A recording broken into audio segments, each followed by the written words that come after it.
Hello friends, देखिए मैं आज आपके लिए लेकर आया हूँ नोटिस को आपको किस प्रकार से ड्राफ्ट करना है, किस प्रकार से उसका देखिए प्रारूप जो है वो हमें पहले बनाना आना चाहिए। क्योंकि हम सीधे ही नोटिस को रट लेते हैं, रटने के बाद में सीधे एग्जाम में उसको लिख देते हैं और उसके बाद में ये सोचते हैं कि मार्क्स कम कैसे आए। तो कम आने का पीछे रीज़न ये रहता है कि हमें ये पता नहीं होता कि उसको नोटिस को लिखना कैसे होता है। मैं आज आपको लिखने का तरीका बताता हूँ कि किस प्रकार से लिखते हैं। वो देखिए, सबसे पहले आपको ये सामने वाली ये जो लाइन है इसको ड्रॉ करना होता है। उसके बाद में ये जो दोनों लाइन है, इधर की लाइन और इधर की लाइन, इसको आधा बराबर दोनों को इस तरीके से ड्रॉ कर लीजिए। ये जो नीचे वाली लाइन है ये पहले ड्रॉ मत कीजिए, क्योंकि दोनों लाइन को, इन लाइनों को, इस नीचे वाली लाइन को यदि हम पहले ड्रॉ कर लेते हैं तो कई बार अपना ये होता है कि नोटिस है वो ज़्यादा बड़ा हो जाता है। बड़ा होने के कारण फिर हम इस लाइन को काटते हैं और एग्जाम में लाइन काटने से फिर वो उसके बाद में काट छाट होने से मार्क्स कम मिलते हैं।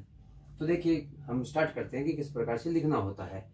नेम ऑफ ऑर्गेनाइजेशन और नेम ऑफ प्लेस है या प्लेस है, ये पहली लाइन में आएगा। ये मैंने कैपिटल लेटर में लिख रखा है, इसका मतलब ये है कि कैपिटल लेटर में ही आएगा। तो कैपिटल लेटर में इतना है वो लिख देते हैं। तो नेम ऑफ ऑर्गेनाइजेशन है या नेम ऑफ इंस्टीट्यूट है, ये दोनों है, चाहे आपके स्कूल का हो चाहे आपके ऑफिस का हो, किसी का भी हो, वो यहाँ पर उसका नाम आ जाता है। जैसे डिस्ट्रिक्ट कलेक्टर है बीकानेर, चूरू, जयपुर, कोटा, जो भी डिस्ट्रिक्ट कलेक्टर है उनका ये आ जाएगा। तो डिस्ट्रिक्ट कलेक्टर है, ये तो नेम ऑफ ऑर्गेनाइजेशन हो गया। और उसके बाद में प्लेस हो गया, जो मैंने नाम आगे शहरों के नाम लिए थे वो हो गया। उसके बाद में फिर आपको यहाँ पर अगली लाइन में आपको यहाँ लिखना होता है। इसमें एक लाइन स्पेस छोड़ भी सकते हैं और यहाँ पर देखिए डेट लिखना होता है। डेट के बाद में फिर स्पेस छोड़ के और उसके बाद में यहाँ पर नोटिस लिखना होता है। अब देखिए डेट का ये है कि इधर भी लिख सकते हैं आप, बाईं और दाईं साइड में, यानी लेफ्ट और राइट साइड में दोनों तरफ लिख सकते हैं और लेफ्ट साइड के नीचे भी लिख सकते हैं। लेकिन मैं आपको ये बता देता हूँ, इस बाकी जो है इनके अंदर आप इस चक्कर में मत पड़िए, आपको लेफ्ट साइड में ही लिखना है और यहाँ पर लिखना है, क्योंकि आजकल प्रेफरेंस इसी को दी जाती है। उसके बाद में आते हैं हम नोटिस पे। अब देखिए नोटिस किस प्रकार से लिखना है कि ये जो मैंने कैपिटल लेटर में लिख रखा है इसका मतलब है कि आपको नोटिस है वो कैपिटल लेटर में लिखना है। यहाँ पर जो मैंने लिख रखा है वही आएगा, नोटिस आएगा। नोटिस की जो हेडिंग है वो यहाँ आएगी। अब देखिए नोटिस जो आता है, नोटिस के अंदर नीचे अंडरलाइन कीजिए और अंडरलाइन करने के बाद नीचे लिखिए आप हेडिंग। अब जो हेडिंग लिखते हो तो ये हेडिंग क्या है, जिस जिस प्रकार से इलेक्शन के बारे में यदि कोई आपको लिखना है तो इलेक्शन के बारे में आ सकता है। यदि आप लिख रहे हो ब्लड डोनेशन कैंप है तो ब्लड डोनेशन कैंप के बारे में आ सकता है। किसी कल्चरल एक्टिविटी का प्रोग्राम है तो कल्चरल एक्टिविटी जो जो प्रोग्राम है, कल्चरल प्रोग्राम में, वो कल्चरल प्रोग्राम के लिए आ सकता है। और यदि आप ऐसा देख रहे हैं कि कोई स्पोर्ट्स एक्टिविटी है तो स्पोर्ट्स एक्टिविटी के लिए आ सकता है। तो ये हेडिंग होती है, ये दोनों ही आप कैपिटल लेटर में लिखिए। ये कैपिटल कैपिटल कैपिटल, ये खास तौर से ध्यान रखिए, आपके मार्क्स नहीं कटेंगे।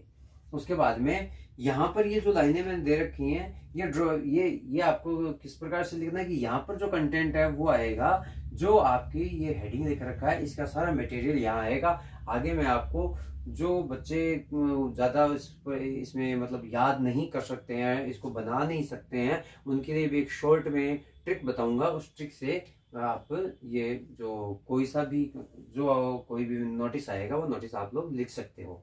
अब उसके बाद में देखो, इतना ये आपने लिख दिया। लिखने के बाद में फिर यहाँ पर आता है सिग्नेचर।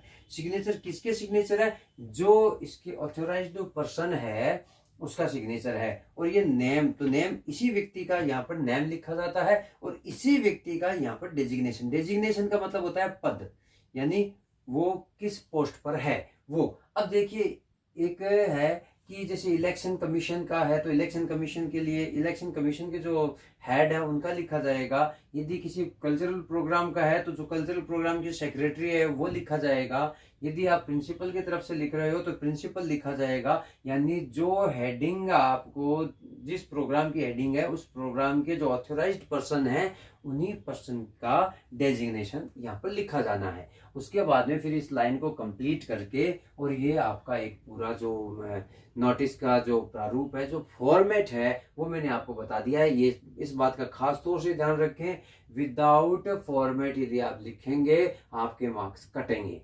और इसमें टीचर है वैसे कोई मार्क्स काटने के लिए नहीं होते, वो चाहते हैं कि बच्चों के अच्छे मार्क्स आए, लेकिन फिर भी ये ध्यान रखिए जो कॉपी चेक करने वाले हैं वो ये तो पक्का देखते हैं कि बच्चे को ये आता है या नहीं आता। तो इस कारण से हमें जो पूरा प्रारूप जो मैंने आपको बताया है, जो फॉर्मेट बताया है, इस फॉर्मेट को याद रखिए। इस फॉर्मेट के अकॉर्डिंग आपको ये लिखना है और ये मेरे को आपको कमेंट में ज़रूर बताना है कि आपको ये नोटिस किस प्रकार लगा। और साथ में शेयर कीजिए, सब्सक्राइब कीजिए इस चैनल को, ताकि और जो बच्चे स्टूडेंट्स हैं उनको भी ये मिले। Thank you very much.